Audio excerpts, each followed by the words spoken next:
Dans ce type de figure, à partir de la mesure d'un seul angle, nous allons essayer de trouver la mesure d'autres angles.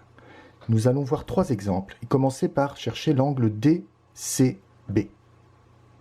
Les points A, C et B sont alignés. Donc, l'angle ACB est un angle plat.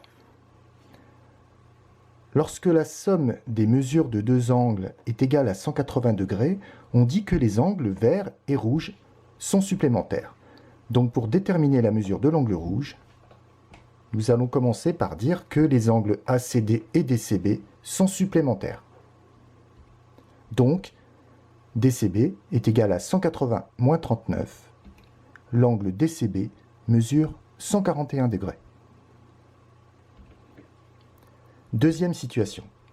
Nous allons chercher maintenant la mesure de l'angle CDF tout en partant de l'angle ACD qui mesure 39 degrés. On peut remarquer que les angles vert et rouge sont situés entre les droites D1 et D2. Et ils sont situés de part et d'autre de la droite sécante, GH. On appelle ces angles des angles alternes, internes. Lorsque les droites D1 et D2 sont parallèles, on peut déterminer facilement la mesure de ces angles. On commence par dire que les droites D1 et D2 sont parallèles.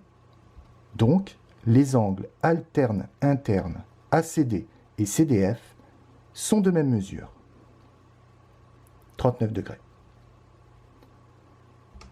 Troisième situation, nous avons toujours notre angle ACD de 39 degrés, et cette fois nous cherchons cet angle-là. On peut remarquer qu'ils ne sont pas situés à l'intérieur des deux droites, mais ils sont situés du même côté de la sécante. On appelle ça des angles correspondants. Pour trouver la mesure de l'angle rouge, encore une fois, les droites D1 et D2 doivent être parallèles.